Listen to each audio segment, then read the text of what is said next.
घने और हरे भरे जंगल में एक छोटा सा घोंसला था जहां रीमा चिड़िया अपने परिवार के साथ रहती थी। हाल ही में उसके जीवन में एक नन्ही परी ने कदम रखा था। रीमा अपनी बेटी चुटकी को पाकर बहुत खुश थी, पर घर की बड़ी यानी रीमा, मुझे उम्मीद थी कि इस बार कुल का दीपक आएगा। ये तो लड़की हुई है। अब इसकी पढ़ाई लिखाई और शादी का बोझ कौन उठाएगा? हमारे पास तो दाने दाने के लाले पड़े हैं। माँ जी, लड़का हो या लड़की, बच्चा तो हमारा ही है। आप चिंता ना करें, मैं दिन रात मेहनत करूंगी और अपनी बेटी को काबिल बनाऊंगी। वह किसी बोझ की तरह नहीं, बल्कि हमारा सहारा बनकर रहेगी। कुछ ही दिन बीते थे कि कुदरत ने अपना रंग बदला।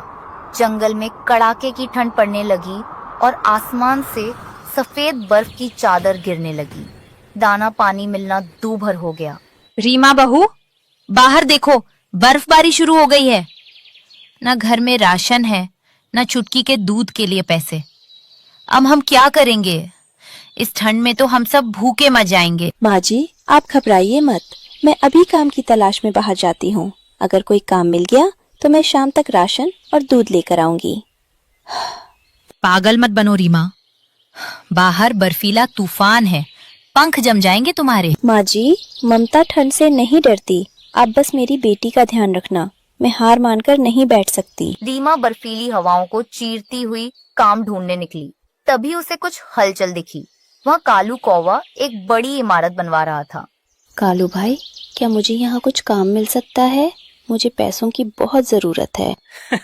काम तो बहुत है, लेकिन क्या तुम इस बर्फ में ईंटें और गारा उठा पाओगी? अगर कर सकती हो तो लग जाओ काम पर। रीमा ने बिना देर किए काम शुरू कर दिया। वह ठंडे पानी में मिट्टी गूंथती और भारी सामान ढोती। सर्दी की वजह से उसका शरीर कांप रहा था, लेकिन आंखों में चुटकी का चेहरा था। उसे देखकर काम कर रहे कबूतर को दया आ गई। रीमा, तुम्हारी तबीयत ठीक नहीं लग रही, तुम कांप रही हो। अगर ऐसे ही काम करोगी तो बीमार पड़ जाओगी। आज घर चली जाओ। नहीं कबूतर भैया, मुझे काम करना ही होगा। घर पर सब भूखे हैं। मेरी बीमारी से ज्यादा बड़ी मेरी जरूरत है। शाम होते होते तूफान और तेज हो गया। रीमा खाली हाथ घर पहुंची, क्योंकि दुकानें बर्फ के कारण बंद हो चुकी थीं। उधर उनका पुराना घोंसला हवा के थपेड़ों से हिल रहा था। माँ, मुझे बहुत डर लग रहा है। घोंसला गिर जाएगा, हम इसके नीचे दब जाएंगे। डरो मत मेरी बच्ची, माँ है ना। बहू, घोंसला अब और नहीं टिकेगा। हमें यहाँ से निकलना होगा, वरना ये पेड़ ही हम पर गिर जाएगा। माँ जी चलिए, हमें किसी सुरक्षित जगह जाना होगा। उस बड़े बरगद के पेड़ के नीचे चलिए, वहाँ बर्फ का असर कम होगा। वे तीनों जान बचाकर बरगद के नीचे पहुंचे, पर वहां भी कड़कड़ाती ठंड ने उनका पीछा नहीं छोड़ा। रीमा ने देखा कि सास और बेटी भूख से बेहाल हैं। वह हिम्मत जुटाकर इंसानों की बस्ती की ओर उड़ चली। बस्ती में पहुंचकर रीमा एक किसान के दरवाजे पर बैठ गई। कोई है? मेरी मदद करो, मेरी माँ और बच्ची भूखी है। अरे नन्ही चिड़िया, तुम इस तूफान में यहाँ? ठहरो, मैं तुम्हें कुछ अनाज और रोटी के टुकड़े देती हूँ। खाना लेकर लौटते समय रीमा की नजर एक कूड़े के ढेर पर पड़ी। वहाँ ढेरों सफेद अंडों के छिलके पड़े थे, जो इंसानों ने फेंक दिए थे। रीमा के दिमाग में एक बिजली सी कौंधी। ये छिलके तो पत्थर की तरह मजबूत हैं और इनके अंदर ठंड भी नहीं लगती। क्यों ना मैं इन्हीं से एक नया घर बनाऊं। रीमा ने फौरन वापस जाकर अपनी सास और बेटी को भोजन दिया और फिर काम में जुट गई। उसने अपनी चोंच से एक एक करके अंडों के छिलकों को जमा किया और उन्हें पेड़ की एक सुरक्षित खोह में मिट्टी की मदद से जोड़ना शुरू किया। बहू, ये तुम क्या कर रही हो? माँ जी, मैं एक ऐसा घर बना रही हूँ जिसे न हवा हिला पाएगी और न बर्फ गला पाएगी। रात भर की मेहनत के बाद सुबह तक एक सुंदर सफेद और गोल घर तैयार था। यह घर दिखने में किसी संगमरमर के महल जैसा लग रहा था। रीमा बहू, मुझे माफ कर दो। मैंने सोचा था कि बेटी बोझ होती है, पर आज तुम्हारी मेहनत और सूझबूझ ने हम सबकी जान बचा ली। तुमने साबित कर दिया कि एक माँ और बेटी अगर ठान लें तो तूफानों का रुख भी मोड़ सकती हैं। जब तीनों उसके अंदर गए तो वह अंदर से बहुत गर्म और आरामदायक था।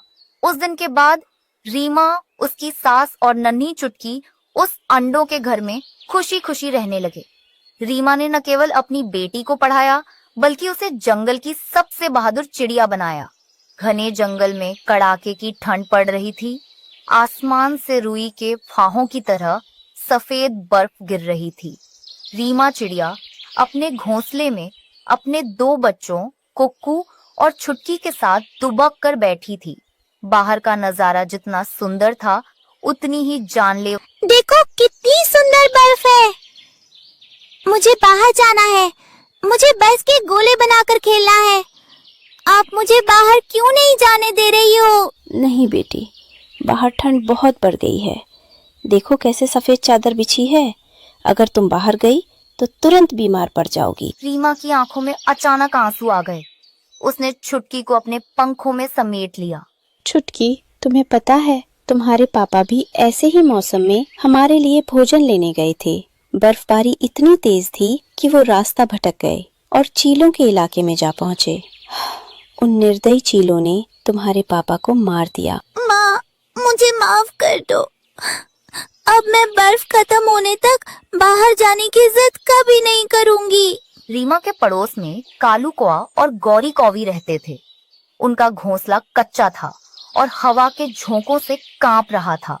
कालू, मैंने कहा था ना कि घर मजबूत बना लो। देखो, बर्फ का वजन हमारी छत नहीं सह पाएगी, पर तुम तो मेरी सुनते ही कहाँ हो। हर वक्त मुझे क्यों कोसती हो? तुम खुद भी तो घर बना सकती थी। रीमा को देखो, बेचारी अकेली है, फिर भी उसने अपना घर कितना पक्का बनाया है।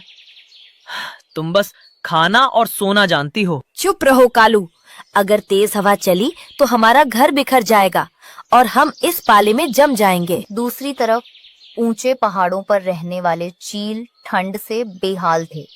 उनके पास रहने का कोई सही ठिकाना नहीं बचा था। मुझसे ये ठंड और बर्दाश्त नहीं होती।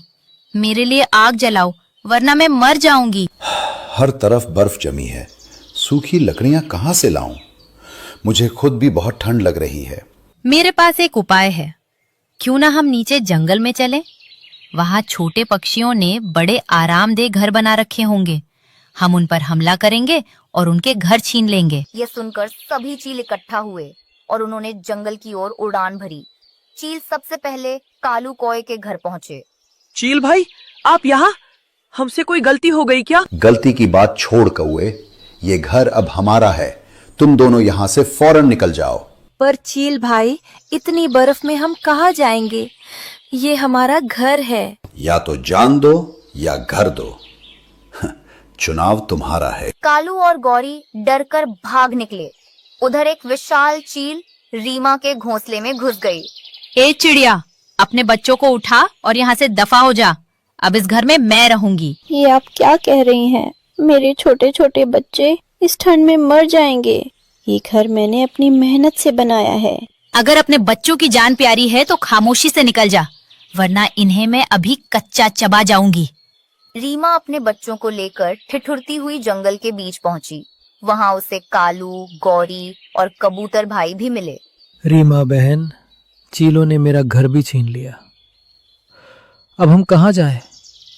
हम सब ठंड से मारे जाएंगे। माँ, मैंने सुना है कि ध्रुवीय इलाकों में लोग बर्फ से घर बनाते हैं, जिसे इग्लू कहते हैं। वो बाहर से ठंडे पर अंदर से बहुत गर्म होते हैं। बर्फ से घर? वो तो और भी ठंडा होगा कुक्कू।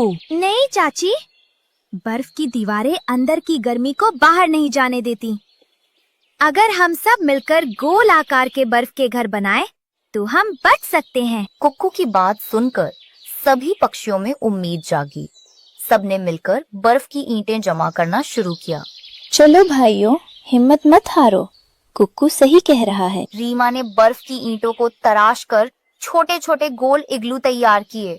जैसे ही वे इग्लू के अंदर गए, उन्हें एहसास हुआ कि बाहर की बर्फीली हवा अंदर नहीं आ रही थी। वाह माँ, ये तो सच में बहुत गर्म है। कुक्कू बेटा, आज तुम्हारी अकल ने हम सबकी जान बचा ली। हम बेकार ही चीलों से डर रहे थे।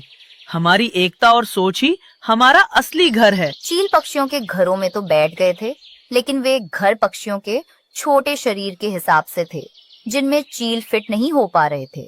दूसरी तरफ सभी पक्षी अपने नए और सुरक्षित इग्लू में मजे से रहने लगे। घने जंगल के किनारे एक छोटा सा घर था, जहां एक किसान अपनी पत्नी और बच्चों के साथ रहता था। किसान की पत्नी का दिल सोने जैसा था। वह हर सुबह अपनी छत पर पक्षियों के लिए दाना और पानी रखती थी। दोस्तों, आज के हमारे लकी सब्सक्राइबर्स के नाम मुस्कान, जारा, आफिया, अजीम, रिया, राज। अगर आप चाहते हैं कि आपका नाम हमारे वीडियो में आए तो चैनल को सब्सक्राइब करें, वीडियो को लाइक करें और अपना प्यारा सा नाम कमेंट करें। आ जाओ मेरे प्यारे पक्षियों, दाना चुग लो।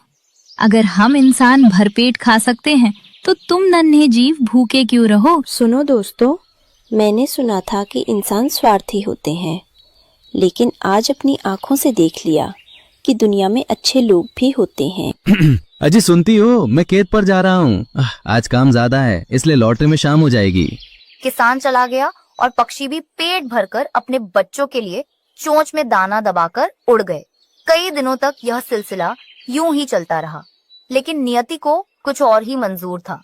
एक दोपहर जब किसान खेत में कड़ी मेहनत कर रहा था, झाड़ियों में छिपे एक जहरीले सांप ने उसे डस लिया। अस्पताल पहुंचने से पहले ही किसान की मृत्यु हो गई। किसान की पत्नी पर दुखों का पहाड़ टूट पड़ा।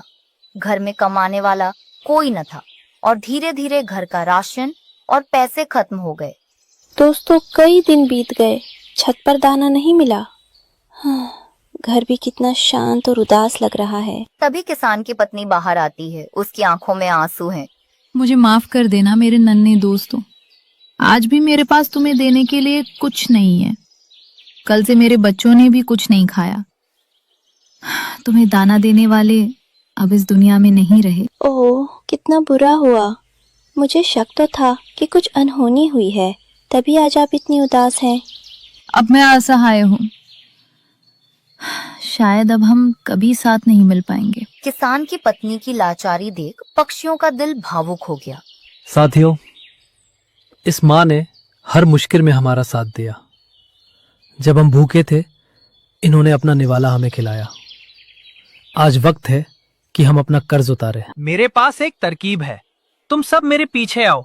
मैं तुम्हें पहाड़ों के बीच एक पुरानी गुफा में ले चलता हूँ। कालू कौआ सबको लेकर एक अंधेरी गुफा के पास पहुंचा।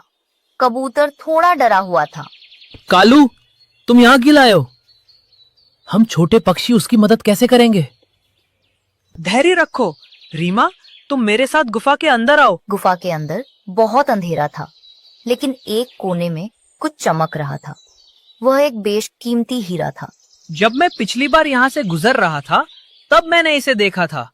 इंसान इस पत्थर के लिए कुछ भी कर सकते हैं। इसका मतलब ये हीरा किसान की पत्नी की सारी गरीबी दूर कर सकता है। रीमा ने उस हीरे को उठाया और उड़ते हुए सीधे किसान की पत्नी के पास पहुंचे। तुम लोग फिर आ गए? मैंने कहा ना, मेरे पास कुछ नहीं है। माँ जी, हम यहाँ लेने नहीं, आपको कुछ देने आए हैं। आपने हमें परिवार माना, अब हम अपना फर्ज निभाएंगे। ये देखिए माँ जी, ये हीरा आपके लिए है। हम भले ही छोटे हैं, पर हमारा दिल बड़ा है। जब हम नेक काम की सोचते हैं तो भगवान भी रास्ता दिखाता है। किसान की पत्नी की आंखें फटी की फटी रह गईं। उसकी आंखों से कृतज्ञता के आंसू बहने लगे। आप इसे सुनार को बेचकर अपनी जरूरतें पूरी कीजिए, पर हमें भूल मत जाना, आपकी छत जैसा सुकून कहीं नहीं मिलता। मेरे अपने रिश्तेदारों ने मुंह मोड़ लिया, लेकिन तुम नन्हे पक्षियों ने मेरा साथ दिया। मैं तुम्हें कभी नहीं भूलूंगी। माँ जी, क्यों ना आप इस पैसे से मिठाई की दुकान खोल ले। आपका हाथ का स्वाद सबको बहुत पसंद आएगा। ये बहुत अच्छा विचार है रीमा, मैं ऐसा ही करूंगी। अगले ही दिन महिला ने शहर जाकर हीरा बेचा और गांव के चौक पर एक छोटी सी मिठाई की दुकान खोली। देखते ही देखते उसकी मिठाइयाँ पूरे इलाके में मशहूर हो गईं। अब वह संपन्न थी, लेकिन उसका स्वभाव नहीं बदला। आज भी उसकी दुकान और उसके घर की छत पर पक्षियों के लिए सबसे कीमती दाना और ठंडा पानी रखा होता है। पक्षी चहचहाते हुए आते हैं और अपनी उस माँ के साथ खुशियां बांटते हैं जिसने कभी उन्हें अकेला नहीं छोड़ा था।